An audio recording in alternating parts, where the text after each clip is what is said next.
Sekarang saya akan memberi sedikit overview, sedikit pandangan, ya. Tentunya kita selalu kembali kepada Undang-Undang Dasar kita 1945. Kita harus selalu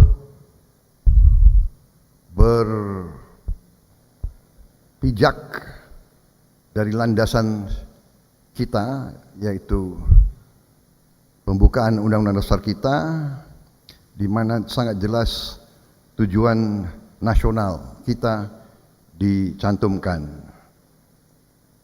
Tujuan nasional pertama, melindungi segenap bangsa Indonesia dan seluruh tumpah darah Indonesia. Kemudian memajukan kesejahteraan umum, mencerdaskan kehidupan bangsa, kemudian melaksanakan ketertiban dunia yang berdasarkan kemerdekaan, perdamaian abadi dan keadilan sosial. Saudara-saudara, saya kira kita sudah memahami benar-benar bahwa negara kita sangat besar, negara kita diberi karunia yang sangat besar oleh Yang Maha Kuasa, kekayaan kita luar biasa, sehingga sangat mungkin kita mencapai apa yang kita cita-citakan, yaitu yang kita sebut Indonesia Emas 2045. Target Indonesia Emas 2045 yaitu setelah 100 tahun kita mulai merdeka atau menyatakan kemerdekaan,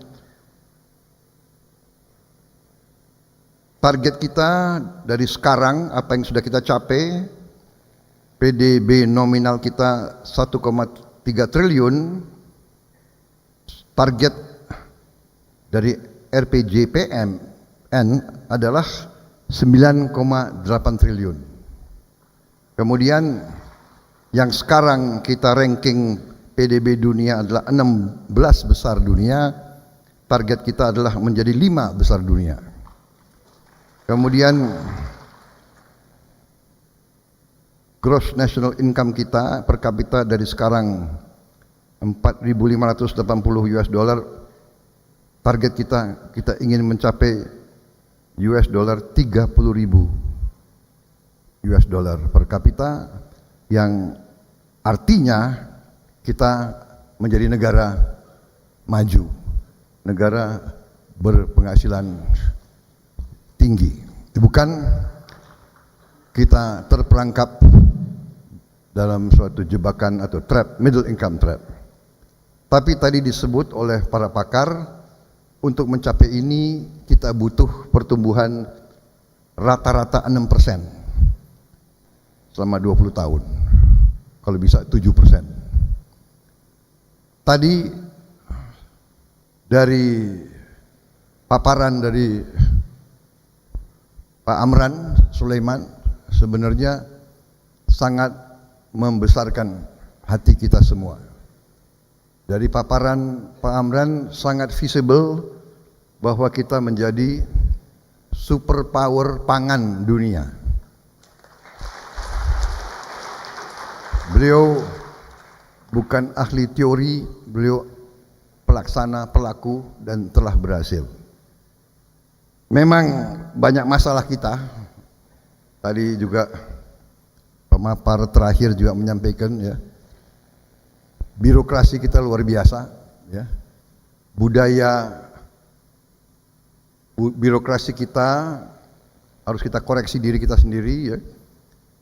Kita sering menghanut, birokrat kita sering menghanut, kalau bisa dibikin susah, kenapa dibikin gampang? Yang tadi itu, lebih baik negara hancur daripada melanggar prosedur. Padahal prosedur adalah alat untuk membangun negara. Jadi disinilah kita harus cari suatu pendekatan yang berorientasi kepada hasil. Dan saya kira pemimpin-pemimpin politik harus punya will kehendak untuk tidak mengkriminalisasi para pelaku, para pimpinan eksekutif di lapangan yang ingin mengejar keberhasilan untuk bangsa dan rakyat Indonesia. Sekarang masalahnya, apakah kita bisa menghasilkan sasaran yang kita perlukan, pertumbuhan 6% lebih.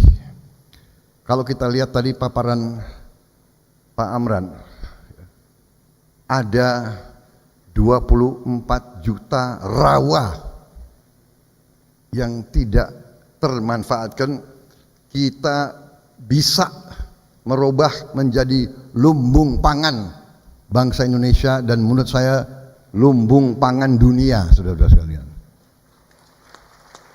Kita bisa bayangkan 11 juta hektar. Dengan 11 juta hektar kita tidak saja swasembada pangan, tapi kita juga swasembada energi, dan juga kita bisa memiliki energi terbarukan, ya, karena ini akan terus menerus kita bisa produksi dan bisa mengurangi pencemaran lingkungan, karena ini adalah dari tanaman, ini adalah biofuel. Saudara-saudara, sekarang kalau kita lihat bagaimana kita akan mencapai langkah-langkah ke depan, kita bisa lakukan itu terus terang saja karena fondasi kuat di bidang ekonomi yang telah dibangun oleh kepemimpinan Presiden Joko Widodo. Di Indonesia kadang-kadang kita tidak berjiwa besar untuk mengakui keberhasilan anak bangsa kita sendiri. Saya tidak tahu dari mana budaya kita, ya kan? Kita kadang-kadang terlalu kagum dengan orang asing, prestasi asing. Kalau ada prestasi bangsa kita sendiri, kita seolah kurang mau hormat, kurang mau mengakui, dan bahkan condong untuk mencari kelemahan-kelemahan. Kelemahan pasti ada. Kalau kita lihat dari PDB nominal kita 2014, dari 890 miliar US dollar sekarang 1,3 triliun. Tapi tidak ada yang, atau sedikit yang menganggap bahwa ini prestasi. Banyak negara itu sekarang dilanda perang saudara. Dengan perang saudara di Sudan, di Somalia, di Libya, di Mali, bagaimana bisa mencapai pertumbuhan PDB? Jadi untuk mencapai pertumbuhan PDB memang dibutuhkan suatu klimat, suatu suasana, suatu keadaan yang tenang. Hanya dengan ketenangan, hanya dengan perdamaian bisa ada pertumbuhan. Ini adalah prestasi kepemimpinan nasional, saudara sekalian. Assalamualaikum warahmatullahi wabarakatuh, teman-teman semua. Bagi kalian yang menonton video ini, jangan lupa like, subscribe, dan share videonya. Agar apa? Agar orang-orang yang tidak memilih Pak Prabowo Subianto di Pilpres 2024 kemarin, atau mereka yang sampai detik ini masih membenci dan membuat narasi-narasi negatif, membuat hoax, menyebarkan kebencian terkait dengan Pak Prabowo Subianto, mereka sadar dan bisa membuka kepala serta pikirannya terkait seperti apa kepemimpinan Pak Prabowo ke depan, bagaimana tekad beliau untuk menjadikan Indonesia sebagai negara superpower pangan, menjadi negara, mungkin negara yang disegani oleh dunia, teman-teman ya. Serta seperti apa citra Pak Prabowo di mata dunia, teman-teman. Ini yang penting, karena kalau kita melihat kondisi dunia sekarang ya, sekarang apa ya, sudah carut marut dan peperangan di mana-mana, teman-teman. Dan Pak Prabowo selalu berusaha untuk membuat resolusi damai kepada negara-negara yang sedang berperang saat ini, teman-teman. Oke, Tanpa perlu berlama-lama lagi, mari kita lanjut videonya berikut ini. Dari gross national income kita per kapita 2014 3.600 naik jadi 4.580. Jumlah penduduk miskin menurun. Neraca perdagangan dari minus tahun 2014 sekarang surplus 54 miliar. Cadangan devisa juga naik 137 miliar dolar sekarang. Ini suatu terobosan, saya kira suatu prestasi, dan ini terus terang aja juga hasil daripada kebijakan-kebijakan, langkah-langkah gubernur-gubernur bank sentral kita. Ya, jadi ini menunjukkan kalau semua komponen, semua elemen bekerja sama dengan baik, kita bisa merubah arah pembangunan kita. Saya masih ingat kalau kita lihat angka-angka tahun 90-an, selalu cadangan devisa kita tidak pernah di atas 50 miliar dolar. Tidak pernah, jarang sekali. Dan itu kerentanan, bahkan bisa kita nilai bertahun-tahun terjadi apa yang kita sebut net outflow of national wealth. Lebih banyak uang kita keluar daripada tinggal di Republik Indonesia. Saudara-saudara sekalian, fondasi solid ekonomi membuat kita sekarang produsen kelapa sawit nomor 1, produsen perikanan tangkap nomor 2 di dunia, produsen nikel nomor 1 di dunia, dan hal-hal lain yang perlu kita anggap sebagai prestasi bangsa. Saudara-saudara, sekarang kalau memang kita ingin mencapai Indonesia Emas 2045, caranya bagaimana?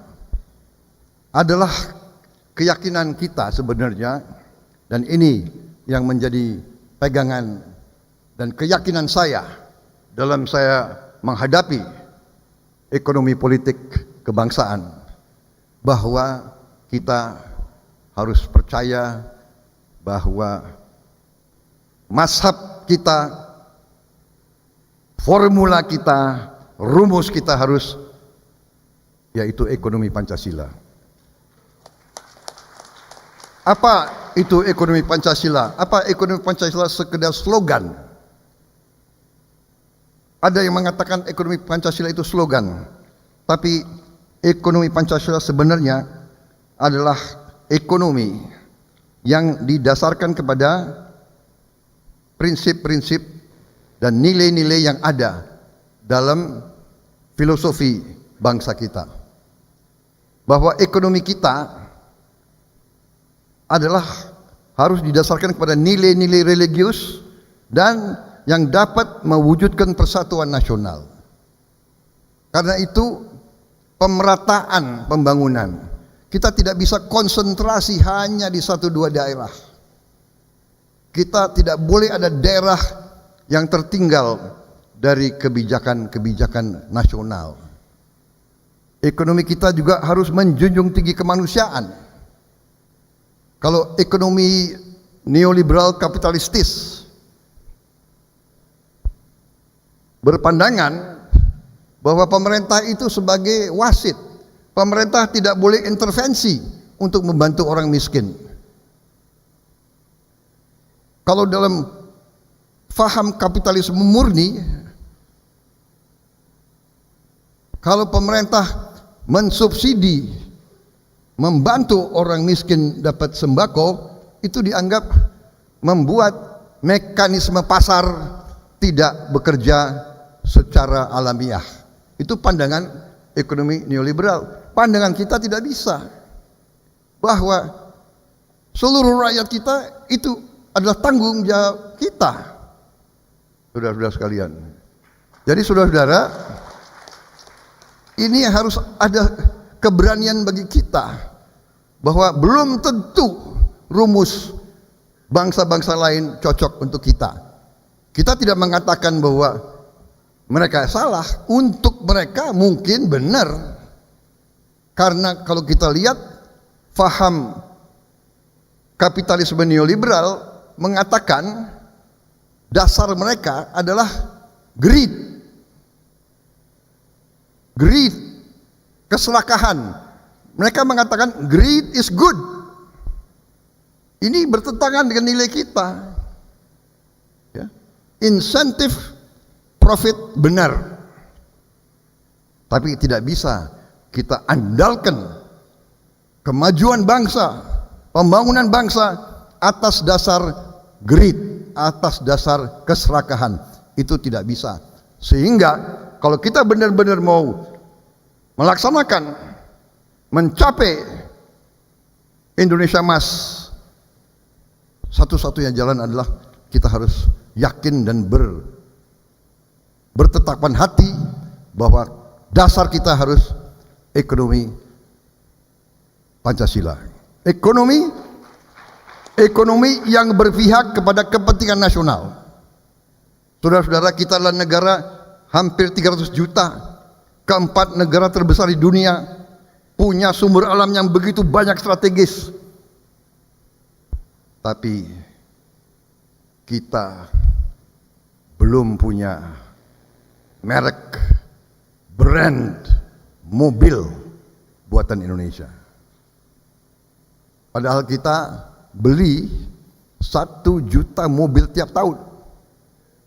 1 juta mobil tiap tahun. Kalau kita pakai teori bisnis barat, ya, tidak mungkin kita punya mobil buatan Indonesia. Kenapa? Karena kalau kita produksi mobil sekarang di Indonesia, harga produksi mobil sekarang berkisar $60.000 satu unit.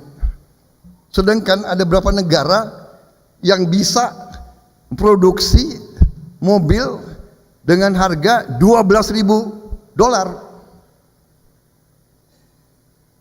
Karena mereka sudah punya industri mesin, industri chassis dan sebagainya. Sekarang keputusan kita sebagai pengambil keputusan,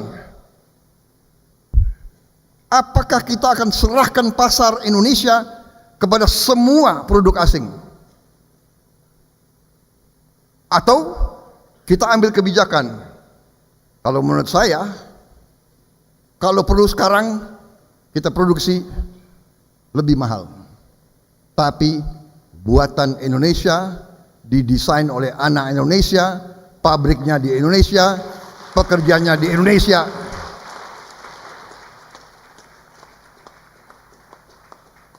Karena kita negara besar. Jadi saudara-saudara mungkin bisa lihat ya, kenapa beda kalau kita berpegang pada faham kita ekonomi Pancasila. Kalau perlu, itu yang saya lakukan, itu yang saya bersama Pak Jokowi, kita produksi Jeep buatan Indonesia. Beliau yang beri nama Maung. Saya kasih nama 5 nama ke beliau.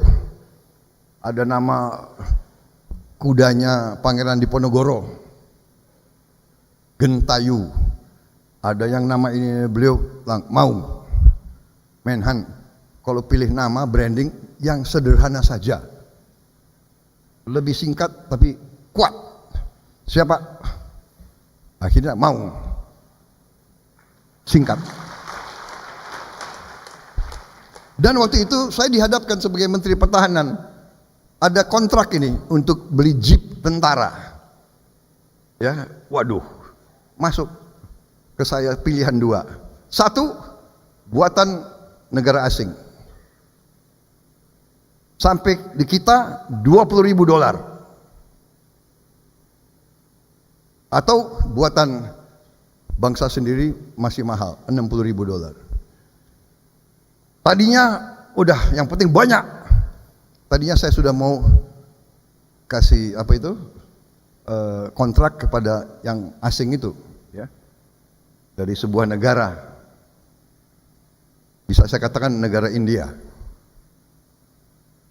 Tapi lama-lama saya berpikir, waduh, bagaimana ya perwira-perwira Indonesia, ya kan? Komandan-komandan brigade Indonesia, panglima-panglima Indonesia pakai mobil buatan negara lain atau buatan sendiri yang agak lebih mahal. Itulah bahwa ekonomi Pancasila adalah ekonomi yang berdasarkan kepentingan nasional Indonesia. Demi harga diri bangsa, demi rasa pride, rasa bangga, rasa cinta tanah air, kita inginkan anak-anak Indonesia bangga dengan kendaraan yang dibuat oleh putra-putri Indonesia sendiri. Kalau pakai teori dari Harvard, mungkin ini salah. Tadi yang Pak Amran bilang, ya sudah, kalau nanti saya diperiksa oleh BPK atau nggak ada masalah, saya tanggung jawab. Saya ingin Indonesia berdiri di atas kaki kita sendiri. Ekonomi kita juga harus ekonomi yang egaliter dan kerakyatan. Kebijakan-kebijakan kita harus berorientasi kepada rakyat banyak. Yang terakhir, ekonomi kita harus berkeadilan sosial. Dan kalau kita lihat, kita simpulkan bahwa esensi ekonomi Pancasila adalah mengambil yang terbaik dari kapitalisme dan yang terbaik dari sosialisme. Jadi kalau kita murni kapitalis, membawa hanya manfaat kepada 1%. Yang mereka katakan trickle down, akan trickle down setelah rakyat mati semua. Tapi kalau kita ambil sosialisme murni, ini juga tidak mungkin, karena ini adalah suatu utopia. Kalau semua orang sama rasa sama rata, yang kerja dikasih gaji sama dengan yang tidak mau kerja, ekonomi tidak akan jalan. Saudara-saudara. Jadi kita harus ambil jalan tengah. Makanya ekonomi Pancasila bisa disamakan dengan mazhab-mazhab di luar negeri yang mereka katakan mixed economy, mazhab campuran, atau the third way, jalan ketiga. Ada kapitalis, ada sosialis, ini jalan ketiga, atau the middle way, jalan tengah. Dan itulah kita sebut ekonomi Pancasila. Saudara-saudara, sekarang tokoh-tokoh dunia dari barat pun mengakui bahwa faham kapitalis neoliberal tidak bisa berfungsi. Kita lihat tokoh-tokoh seperti Sri Paus, mereka mengatakan market forces alone, trickle down economic policies fail to produce social benefits. Bahkan Christine Lagarde yang pernah memimpin IMF mengakui reducing excessive inequality by lifting the small boats is good economics.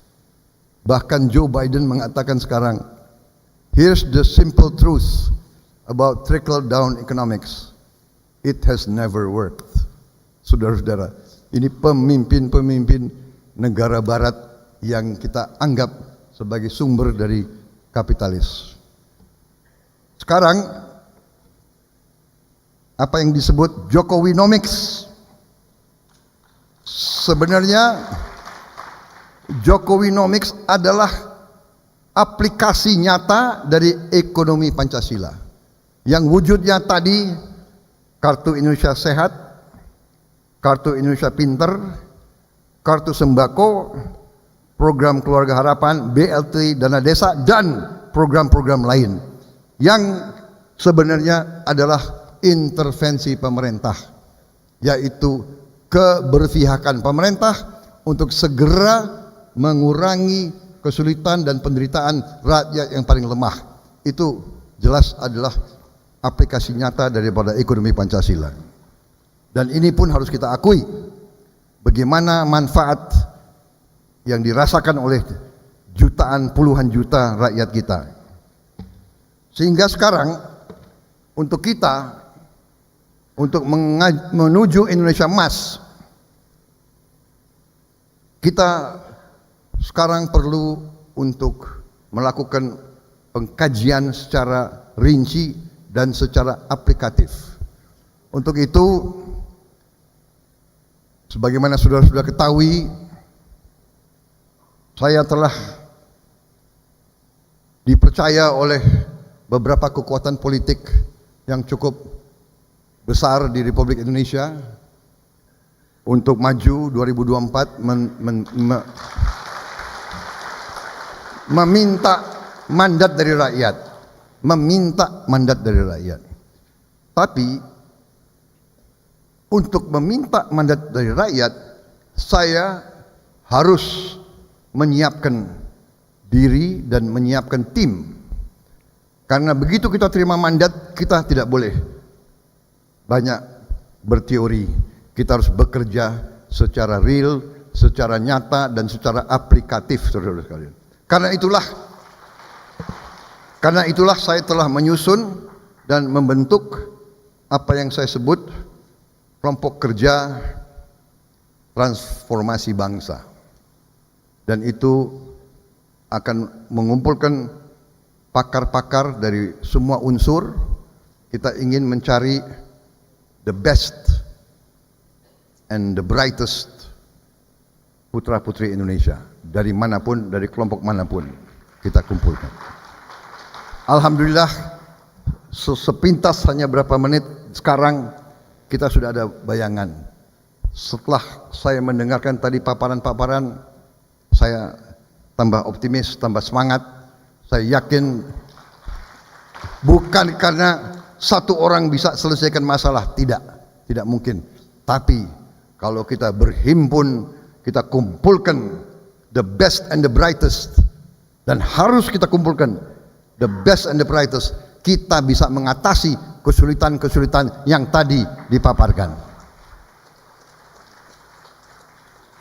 Saya melihat ada 10 fokus yang harus kita siapkan benar-benar, yaitu tadi sudah disinggung masalah pangan. Saya sekarang sangat optimis, bukan saja kita swasembada, kita akan menjadi lumbung pangan dunia, saudara-saudara sekalian.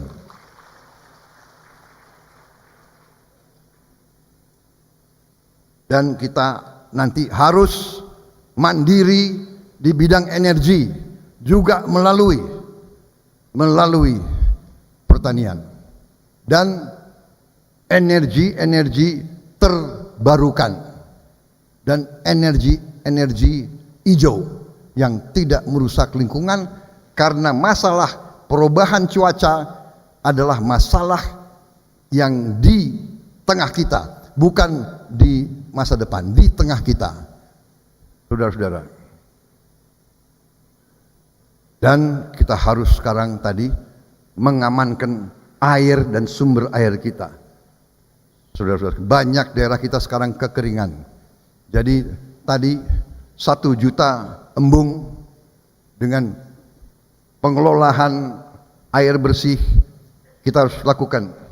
Banyak air kita terbuang dan banyak sumber air yang belum kita sentuh, saudara-saudara.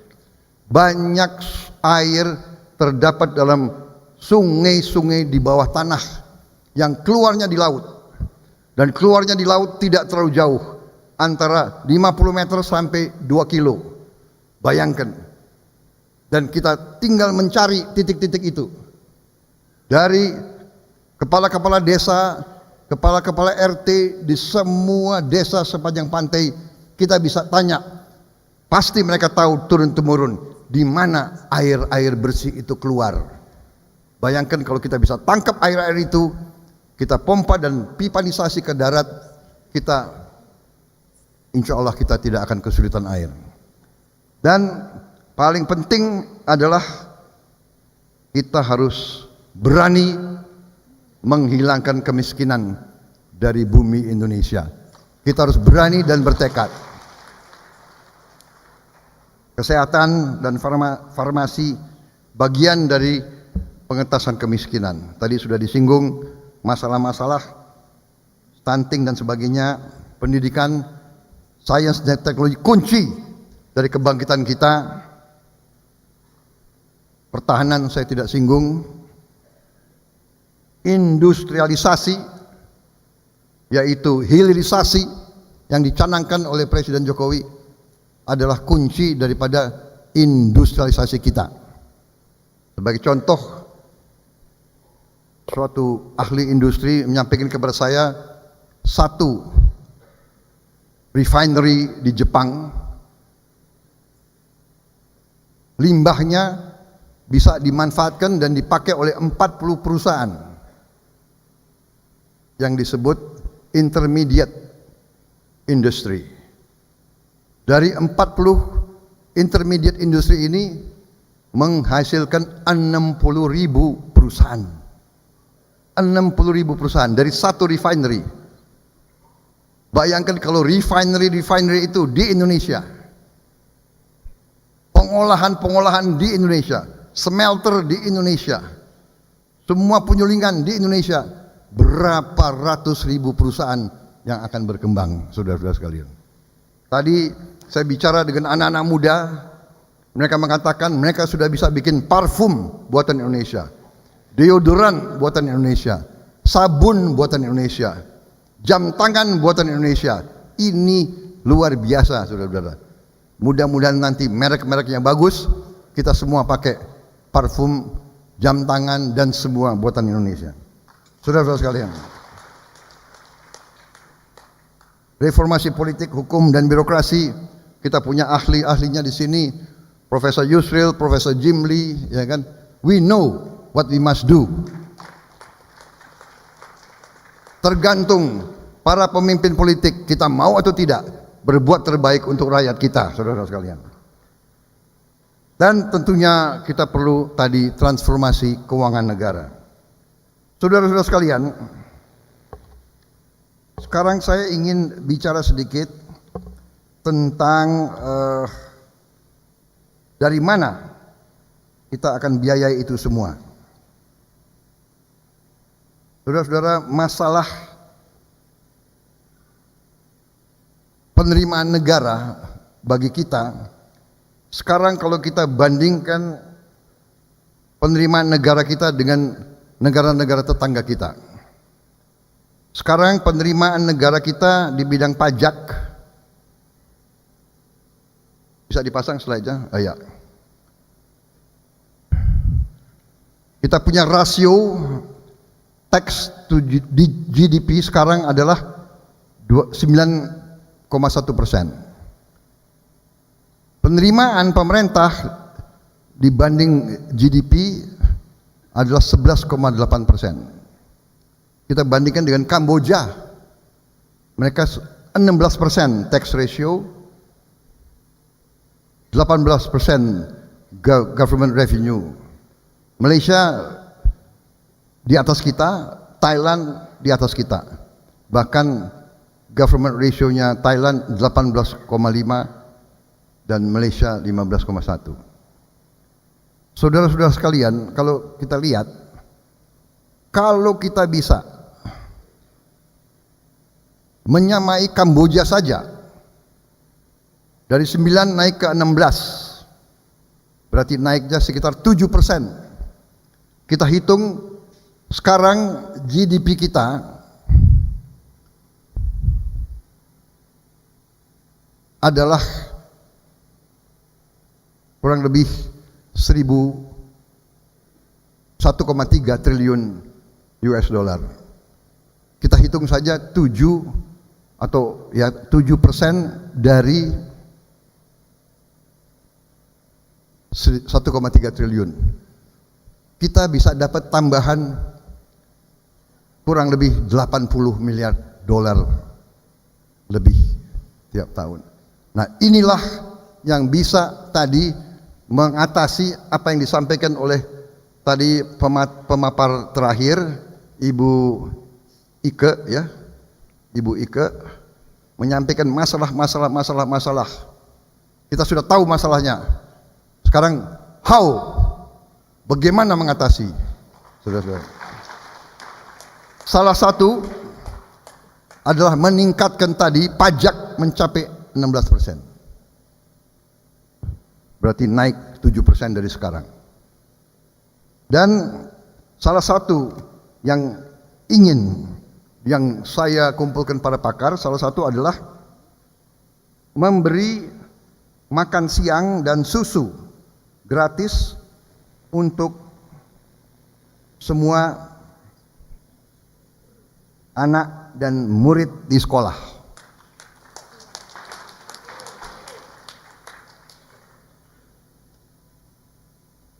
Ya. Melanjutkan program Kartu Indonesia Sehat, Kartu Indonesia Pinter, Kartu Sembako, PKH dan BLT Dana, membangun sekolah-sekolah unggulan terintegrasi di setiap kabupaten. Kabupaten yang dekat dengan sentra perikanan, sekolahnya berorientasi kepada perikanan. Kabupaten yang sentranya adalah industri, sekolah-sekolah berorientasi kepada industri. Kabupaten yang sentranya adalah pertanian, sekolah-sekolah unggulan adalah diorientasi kepada sentra produksi itu. Tetapi intinya adalah kita harus memperbaiki semua sekolah kita, dan sekolah itu jangan hanya ada di pusat-pusat saja. Kita harus turunkan ke seluruh kabupaten di seluruh Indonesia. Bahkan kalau ada uangnya kita perbaiki semua sekolah di setiap desa dan setiap kecamatan. Dan kita telah hitung dananya ada. Dan kita harus hilangkan kasus TBC sehingga 0 kasus di 2029. Saudara-saudara sekalian, COVID kita sangat takut, tapi sudah terkendali. TBC kita masih hilang kurang lebih 90.000 orang tiap tahun meninggal karena TBC. 90.000 orang tiap tahun. Berarti kalau tidak tertangani 5 tahun yang akan datang, kita akan kehilangan 450.000 orang Indonesia. Apalagi kalau mereka usia produktif. Dan ingat, satu orang sakit TBC, 2-3 keluarganya akan repot mengurusinya. Kita harus bertekad, kita selesaikan ini. Dan pertanyaan apa bisa? Bisa. Banyak negara telah melakukan. Tadi Badan Penerimaan Negara dan ekstensifikasi dan intensifikasi lahan pertanian membuat lumbung padi desa, lumbung padi daerah, dan lumbung padi nasional, saudara-saudara. Mengenai masalah makan siang dan susu gratis, kita sudah hitung jumlah murid SD, pra SD 30 juta, SD 24 juta, SMP 9,8 juta, SMA dan SMK 10,2 juta. Semua murid dari pra SD, anak usia dini, sampai SMA SMK totalnya 74,2 juta murid. Kita targetnya adalah memberi makan siang dan susu kepada setiap anak-anak itu. Dan ini akan menjawab masalah stunting segera, dan ini akan merubah kemampuan anak-anak kita dalam waktu cepat. Tidak usah banyak teori, tidak usah banyak narasi, tidak usah banyak angan-angan, kita lakukan ini, Indonesia akan bangkit menuju Indonesia Emas. Dan pertanyaan, apakah mungkin? Nah, ya kan? Pasti ada orang-orang di Indonesia yang selalu tidak percaya kepada kemampuan bangsa sendiri, ya kan? Apa mungkin? Ya kan? Tapi kalau import mungkin, ya kan? Kalau kasih makan anak kita sendiri, apa mungkin? Ya. Nah, untuk itu kita punya pakar-pakar, kita punya Pak Amran, Pak Fuad Bawazir, kita punya semua tokoh-tokoh pinter-pinter itu di situ. Pak Burhan Abdullah, Profesor Sudrajat, kita punya orang-orang pinter semua. Gak usah ragu-ragu. Saking pinter banyak yang sudah jadi botak. Jadi tim saya banyak orang botak. Berarti mereka pinter-pinter.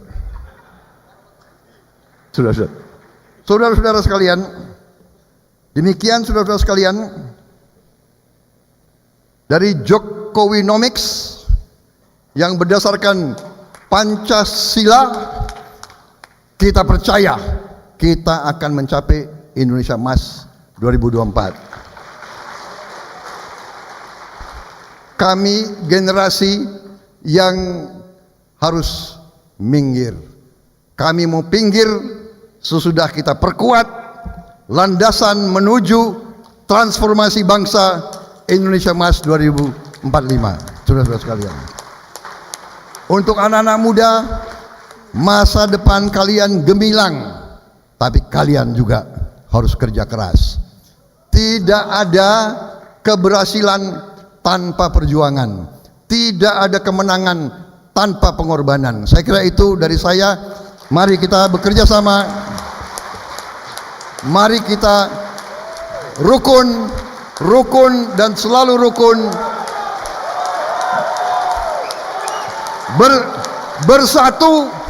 bersatu kita bangkit, saudara-saudara sekalian.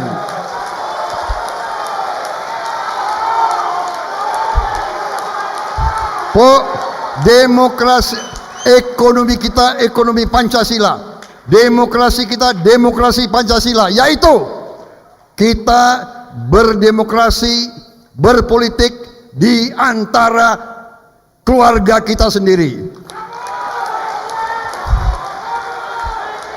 Semua partai adalah kawan kita, semua partai kita ajak membangun Republik Indonesia. Wassalamualaikum warahmatullahi wabarakatuh. Wow, itulah tadi teman-teman pidato yang sangat menggelegar, yang sangat keren dari Presiden terpilih Republik Indonesia, Bapak Prabowo Subianto, terkait bagaimana beliau akan menjadikan Indonesia menjadi negara yang maju dan menuju Indonesia Emas 2045, teman-teman. Ini bukan pekerjaan mudah, ini bukan pekerjaan 1-2 orang. Ini pekerjaan seluruh bangsa Indonesia yang dipimpin oleh Prabowo Subianto nantinya, teman-teman. Karena tanpa kita bersatu, tanpa kita bahu-membahu, sepertinya untuk mencapai Indonesia Emas agak sulit, teman-teman. Karena apa? Ya, ini kita selalu disibukkan, lagi-lagi saya akan mengatakan, kita selalu disibukkan dengan hal-hal yang terkait dengan internal kita, teman-teman. Kita selalu disibukkan dengan pertengkaran, perselisihan antar anak bangsa, sampai kita lupa dengan tujuan kita menjadi negara maju, dan kita lupa dengan tujuan kita untuk memaksimalkan bonus demografi yang akan kita hadapi atau kita masuk ke dalamnya beberapa tahun lagi, teman-teman.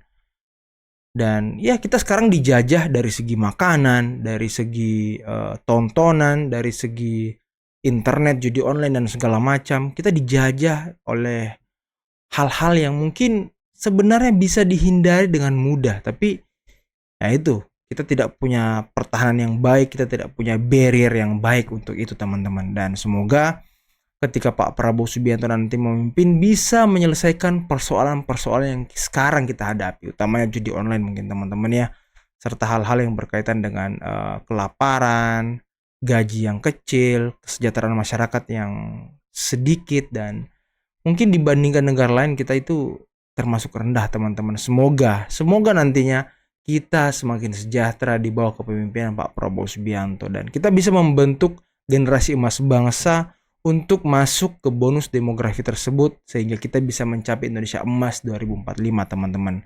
Oke, mungkin cukup sekian dulu video kali ini. Tapi yang terpenting adalah kita harus bisa menjadi negara superpower pangan. Ini yang penting. Karena dilihat dari negara kita, memang kita sangat bisa dan mampu untuk menjadi negara superpower pangan. Oke teman-teman, cukup sekian dulu video kali ini. Jangan lupa, saya ingatkan sekali lagi, like, subscribe, dan share videonya agar semakin banyak orang yang paham serta mengetahui terkait dengan cita-cita kebangsaan dari Bapak Prabowo Subianto. Akhir kata, bila taufiq wal hidayah. Wassalamualaikum warahmatullahi wabarakatuh. Bye-bye.